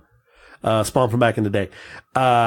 Venom, the actual Venom was funny. He made some statements. He was talking at Eddie Brock's head all the time. And we were like, when did he start fucking talking? I thought he only talked when he took the form with Eddie. But he came out of Eddie like this, too, looking at him. I'm like, okay, I've seen that done once in the comics, so I understood that. But it was kind of cool. I mean, it was pretty funny. There was a scene where Eddie doesn't like heights, and so he basically runs up the side of the building with him. You want to go up? We go up. And then he gets him in there, and then he's looking at the window. Well, how do we get down? And, Brock is thinking this, and Venom tells him, jump. And then you see Eddie push the button on the elevator, and then Venom goes, pussy. That's freaking hilarious. So I had moments like that, but it was really good. It was okay. Watching Eddie combine with the symbiote Venom and then doing all their thing and having a discussion, and like Rick pointed out, I'll let him tell that part, the turning of Venom, when he goes from bad to decide he wants to be good now, was really cool. I thought Hardy did a good job. I love the teaser for possibly the second one. He signed for 3. Oh, yeah, they signed for... So, you didn't even know Can we tell you this? Go ahead. Carnage will be in the next movie. Oh, wow, okay. Played by Woody Harrelson. Woody Harrelson? With a red wig. Yeah, he has a red curly hair. Oh, my God. Writing in blood on the wall while he's talking to Tom Hardy. He's going to be perfect. Yeah, he said when he gets out, there'll be a lot of carnage. Wow. So, it was that... Well, yeah, I got a hard dick. Dang. Okay. No. Put it in the wall. Seriously, put it in the wall. Nice. Seriously, that was so cool. And the way he was playing him was like, So I can't wait till he gets out and he goes like really sadistic. That's the part I want to see. But no, it was good. I didn't have a problem with the other symbiote, or even the doctor that was trying to do all this stuff. He was kind of, I don't know. He gave me that falafel, thank you, come again feeling guy. He didn't look like one. I know, but he didn't really have that. He didn't scare me. He didn't seem like a mean, like when he tried to be all mean, badass to those people. Like, dude, you're a skinny stick. His cold-heartedness is what you were supposed to pull from it as a scientist, but he was trying to be some badass Dr. Octopus kind of guy. Yeah, and it was hard for it to pull. And then basically when Riot took over him, that's when he got mean. That's when he actually looked like, yeah, he was a bitch. Okay, first of all, you should have been bitch slapped. I don't know, why are you people scared of this skinny guy? Rip his neck off. Fuck, who gives a shit he's got money? Fucking kill him. Yeah, I mean, the whole thing, it starts off at the beginning. I don't know if you caught this Easter egg. I don't know if it's actually an Easter egg or not, but it starts off with the movie they got to the comet. They didn't show them on the comet. No. But they got the symbiotes already, and they were crashing because the symbiotes got out, and the plane is crashing, or the ship. Well, I don't know if you heard it when they were like, oh, hey, Jameson, you're coming in. I don't know if you caught that. The captain of the ship was Jameson. Oh yeah, J. Jonah Jameson's son. Yeah, J. Jonah Jameson's son. If it did it like from Spider-Man 3, he was the one that came back with the other, from that Venom in Part 3. See, that was what I was going to ask you guys. Like, if you could match it up to one of the Spider-Man movies, like one of the series, which one would you say would line up better with? I was thinking by what I was looking at, it would more match up with the Tobey Maguire Spider-Man. But yeah, that was mentioned in that part right there. I caught that like right away. I was like, really? I said, oh wow, that kind of. I didn't catch that. I missed that because I was too busy looking at how they tried to explain they had the symbiotes and one got out. Yeah. And then it got out and it was just transferring from one body to another. What the scientists didn't realize what they were doing is that the symbiotes were here to destroy the world here. And they didn't need us to survive. They needed us for food. Well, to fight, but they were eating us inside. See, and that's their story. Wow. And if you remember the other story, Venom came first. He was brought down, I think, with the Fantastic Four or whatever it was, and then Spider-Man got him. Mm-hmm. And then he broke up with Spider-Man, wound up with Brock. And then eventually pieces broke off of him, and then Carnage came, then Toxin, and then they all came off of Venom. This was totally different. They said there were millions of symbiotes. Oh, wow. So that's the story they went with. The parasites. Yeah, parasites. Parasites. Take that back, Eddie. that's how Venom talks. Take it back. Apologize. It's hilarious. He's like, what do you want to eat? He goes, hungry. What do you want to eat? Well, your liver looks good. It's nice and juicy. All right, what do you want? Tater tots and chocolate. It's crazy. So it's like, yeah, at one point, Eddie, they're telling Eddie, your heart is bad. Don't listen to him, Eddie. I can fix that. I got this. It's like, what the fuck? So yeah, even Venom was kind of a comedic relief sometimes. Yeah. I mean, like I said, where it got the plot holes is like, yeah, once they got on the ship and they got there, they were taking homeless people and putting homeless people with the symbiotes, and the symbiotes basically were just eating them out. It's a buffet. Just keep giving it to us one at a time. Yeah, we're not 100% match, so we're going to eat them. Yeah. And they never showed you. Then all of a sudden, Venom can go to one to another, to a dog, to a human, and not kill them. Yeah. And then get back to Eddie. Yeah, they didn't explain that. All of a sudden, you realize that, that's when I realized, like, they're eating us because that's what they were supposed to do. But then Venom somehow changed his mind. And one of the spots where I told Miguel where he changed his mind, where with the funny scene where he's like, oh, you want to go up? And he gets up to the top. When Venom was up on top of the building, he looks at the world from up there, the city. And he's all like, it's peaceful up here. Yeah, it's beautiful. I like this. It's beautiful. I like this. Oh, wow. And that was the moment of change. So he kind of got humanized. Yeah. And then being in Eddie's head in the way he was with his ex-girlfriend, which Venom is trying to get him back with his ex-girlfriend. Venom's like, I like her. But the funny part was Stan Lee. Stan Lee makes a cameo at the end talking to Eddie Brock when he's walking away from his girlfriend. Funny thing was Heath Ledger's wife. So he's walking away from her, and he's like, "Hey, don't give up. You two belong together." And Venom's like, "What's that?" Looking at the dog. That looks good. I see Stan Lee's dog. I'm like, what the fuck? You also realize that was Hugh Jackman's wife in Michelle Williams, The Greatest Showman. Oh yeah, sure was. Yeah. Yeah. But yeah, that's where, and like the big plot hole was like, yeah, you didn't see the scenes where they kind of like went away, probably looking at another part of the movie and Tom Hardy even admitted they took a lot out of where him and Venom had interaction, to where you can see where he was kind of starting to change his mind. And then when they got him out of Eddie and he went into the dog, and then he went into his ex-girlfriend, her going from where she was at to where Eddie was, with her about the Life Foundation was going to kill him. The whole interaction between her and Venom talking to get to that point, there was missing. So that could have been another area where Venom was changing his mind. He's like, no, I want to save the world now. I want to save y'all's people. I don't want to riot's going to come and bring everybody and kill everybody. She-Venom, yeah. So they took an hour and 50, probably about an hour and 50, almost 2 hours, and took out a bunch. So I think if they had left it in, the movie would have been 2.5 hours maybe. And I think that would have been a better movie. And I think it would have the critics probably wouldn't have bashed it as much. And I don't know why they did that. They should have just who gives a shit? 2 hours and 30 minutes would have been fine. Yeah. Especially if all the parts Rick's talking about would have been in there, it would have been great. Yeah, I mean, the Star Wars already did it, and they got at least the critics raving about it. So even through all that shit, even the funny parts, Hardy asked Venom, what about Riot? Oh, he's got shit you've never seen. Like, Venom's bragging about him and shit, like, what the fuck? And when he's fighting him, before they fight, he goes, what kind of a chance do we got? 0. Venom reminded me at that point, he made me think of Bautista. From Guardians of the Galaxy. because it was like that kind of ridiculous, that kind of stupid. Like, what the fuck? But then they go and fight. Yeah, there was like the other scene too when Eddie had all the cops and when killing them was just throwing them everywhere. Him and Venom, and he gets in the car with his girlfriend to go to the hospital, and Venom's giving away all his.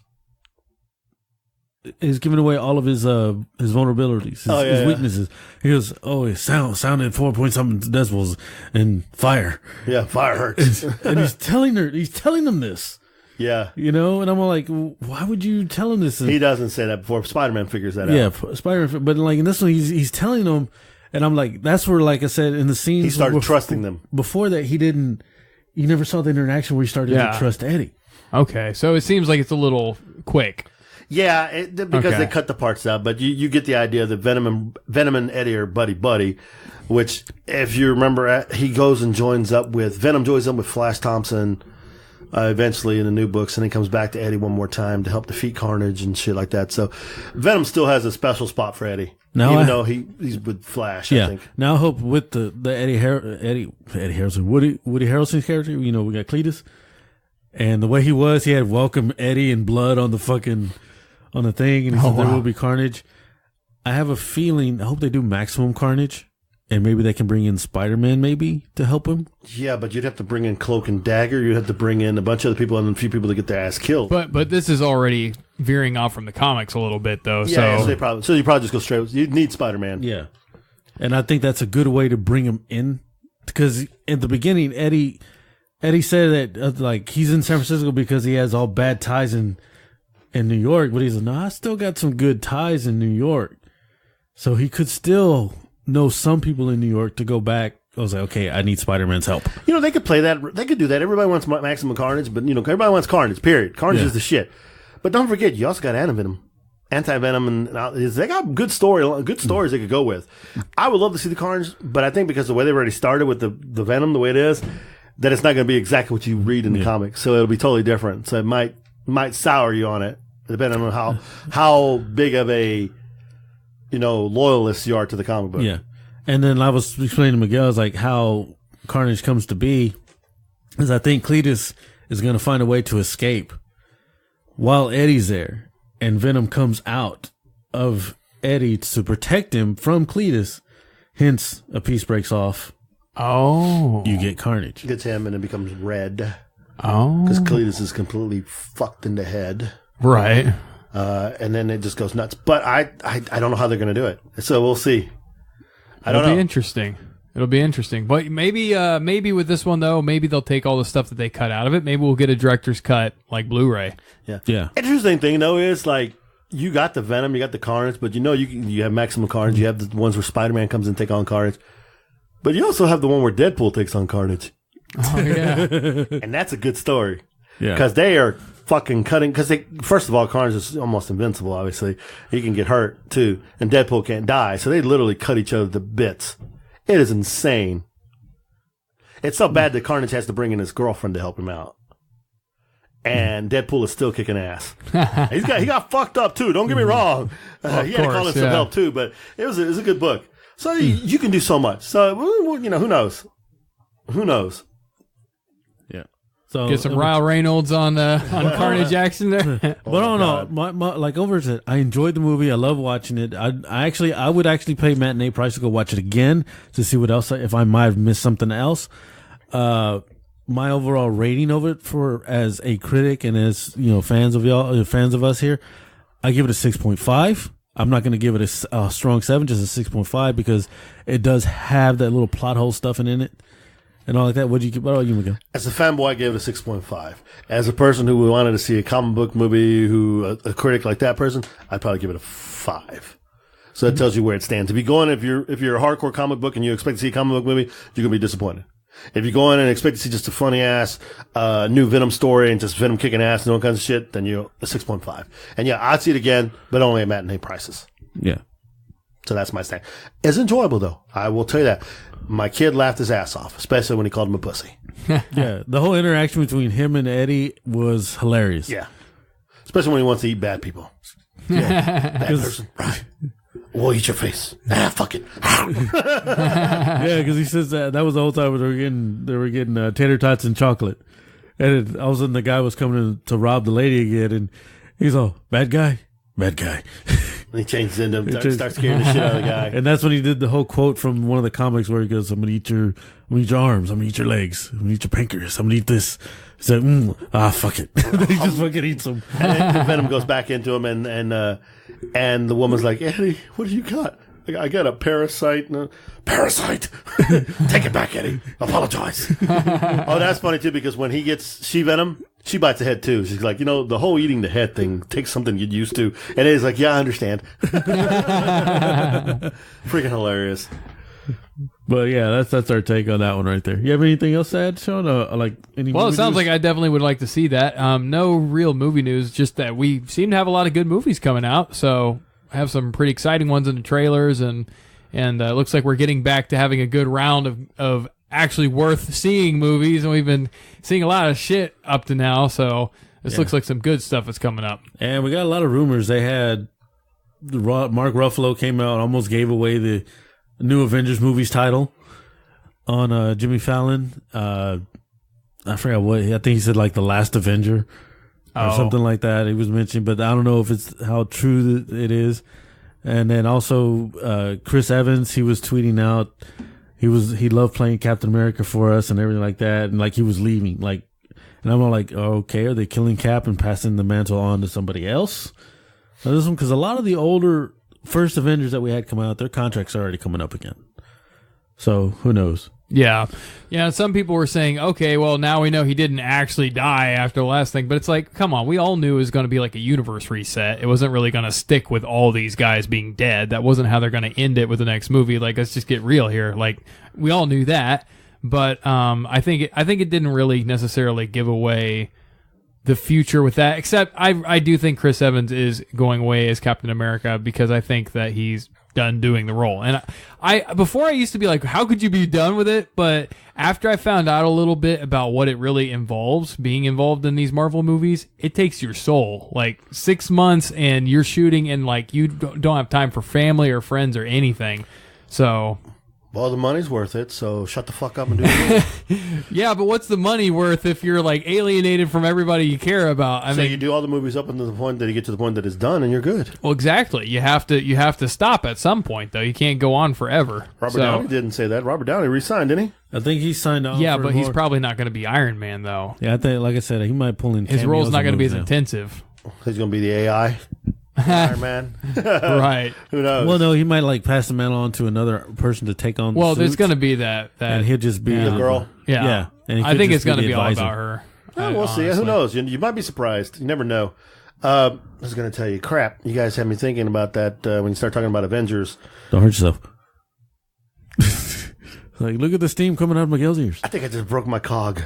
God dang. Why Miguel's think this? I'm going to tell you. He calls it his cog. Where are you going? That's what he thinks with. I tell you what, man. I don't know. Some movies, I still think about The Predator. I actually enjoyed that movie. I can't believe it's not been like super good. I mean, blowing up numbers and stuff, which is kind of sad. Actually. Yeah, I really thought it was going to at least do better as like a fan movie that was going to make more money from the people that watched it. But maybe it was timing. Maybe it just came out the wrong time. Maybe it should have been more of like closer to Halloween. Oh, that's the next movie to see. Yeah. Halloween, actually, yeah. Exactly. That one's got to do well. I would be shocked if it didn't, but.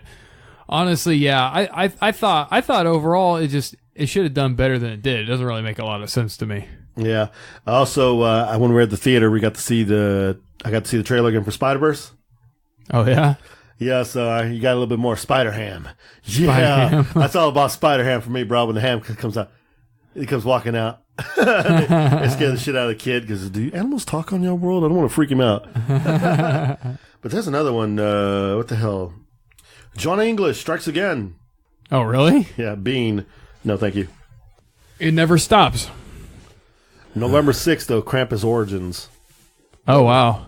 That looks kind of dark. I'm surprised that they were going to do any kind of sequel to that. Mm-hmm. So that's quite a few movies I'm waiting to see down the road, just see what happens. Creed, motherfuckers. Creed. I'm all into that all the way. I know. I saw another trailer for it. I was like, holy shit, I'm down. Get this Creed on. Get your Creed on. Get your Creed on. Get your Creed on. Get your Creed on. So that was our box office, movie news, dick tips, and whatever else we have. Yeah. Ew. Let's give a shout out to all of our radio stations. Go ahead, Shawn.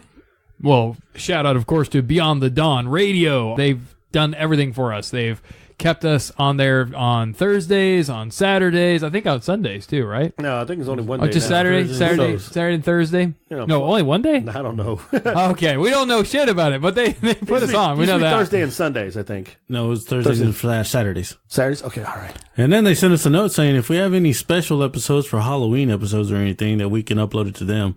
And they'll play that on the special day also as well if we have any. Nice. So we'll have the Critical Bootacular. Bootacular. I think maybe we can do a Halloween retro for them and they can put Yeah, that we on should. their special. No, man, I got it. I got this shit. We'll go out the tanks. We'll do a Blair Witch thing out there at tanks by ourselves. In the dark when nobody's there? Nobody wants to be with you in the dark. That'd be a little weird. The cops are here. What do you mean nobody wants to be in the dark with me? No. You'd be the Blair Witch. Nice. You'll be the Blair bitch. No, Halloween would be great. Yeah, some kind of retro Halloween movie would be amazing. Be all kind of creepy and shit. Movies that make us wet our pants. Too late. Like Treehouse of Horror. Oh, yeah. That's cool. But WBLZ Radio, which is Ironic Radio. I'll help you out there, Shawn, you dumbass. And No Fucks Given Radio, where they absolutely give no fuck about what we say. Because they play us. Those are our 3 radio stations. We can't really do much without them. We appreciate you guys, the love, the support, everything. Don't know what else to tell you, but we have to get the Unknown Factor back on. yeah, we have to get them back on. We have to get the 8-Bit Bros back on. And I'm working on getting Michaelan back on. Awesome. Yeah, it keeps going, Michaela. Yeah, and you need to quit harassing. Just let me know when you're not going to be here so we can bring her on. Wow. So she can feel safe. Wow. You're the one that needs a safe space. What are you talking about? I'm in Texas. I'm safe as I get. Also, what? What do you want to give a shout out to, Rick? Whoever else is out there. Well, let's see here. We still got, like I said, I don't know about a virus vodka. I don't know about... Well, we don't need to give shout outs to our main sponsors, but we'll do it again anyway. Shout out to Uncanny Comics, who pays the bills. Shout out to Tanks Paintball, who also helps pay the bills. And shout out to Tokyo Munchies, who doesn't do shit for us. Tokyo Munchies at Sends us candy. Yes, he sends us that candy, that Japanese candy. And then, Is that a code word for crack? I don't know. What do they do there? I don't know. I don't know either. You know, What the fuck does Kyle do? We'll have to ask him. Kyle, what the fuck do you do? And shout out to all of our guests that we've had. You know, the Wildfires, The True Showtime. the True Showtime. The list is massive. You can't even begin to start that. George Lindsay. You can't. I mean, I can't even fucking think off the top of my head. The list is so fucking long. We Kevin had- Gootee. Kevin Goatee, and he Drinks with Larry guy, Yolanda the painter. But we also had Ashley, the book writer. Yeah. The pod couple. The pod couple. Yeah, don't forget them. We had Adrian Has Issues on the show. We had who else we had? We had Rudy in here. And we had Joseph. Yeah, Joseph. We had Good Looking Rick in here too.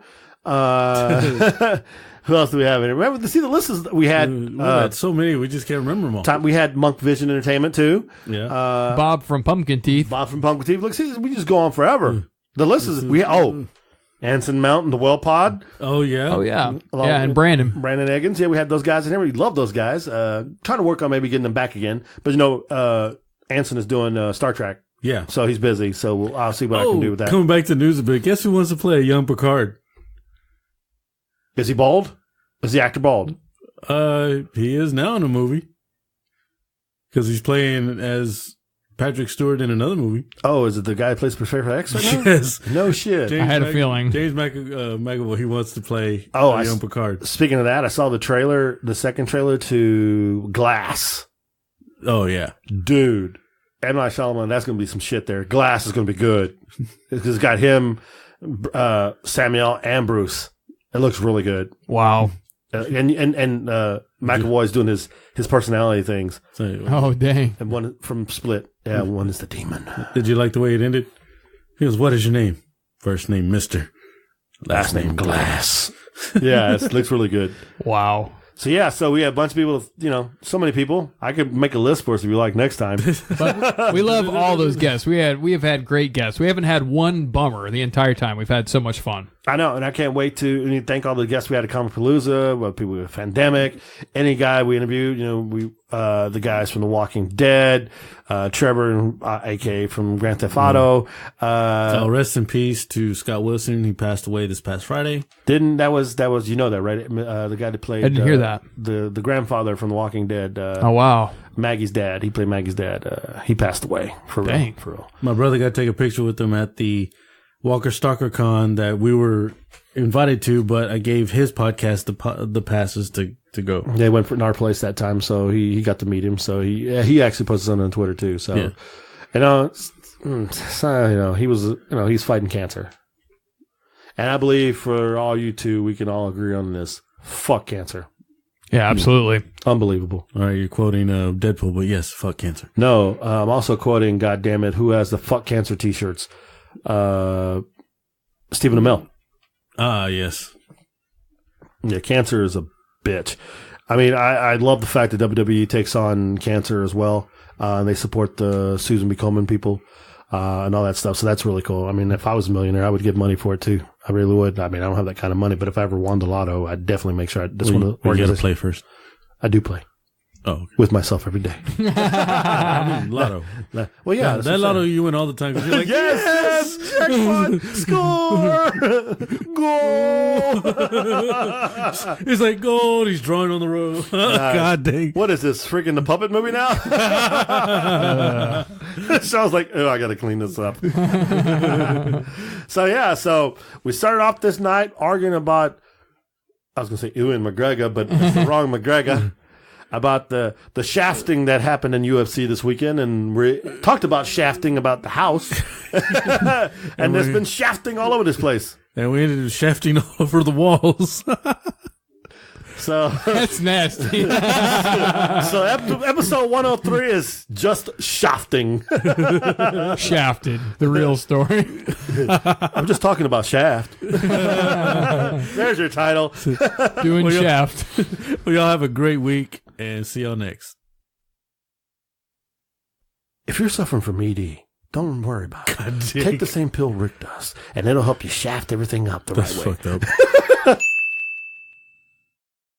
Hey guys, you can connect with us on iTunes At Critical Thinking Podcast. and Twitter, At Critic_Thinking. and also on Facebook and Instagram. At Critical Thinking Podcast. Ladies and gentlemen, Critical Thinking is on Beyond the Dawn Radio, which is known for playing the best indie radio music around the world. On Thursdays at 7 p.m. Pacific and 9 p.m. Central Time. And if you like the show, please 5-star the episode and tell your friends. So thank you for joining us, thinking shit through one podcast at a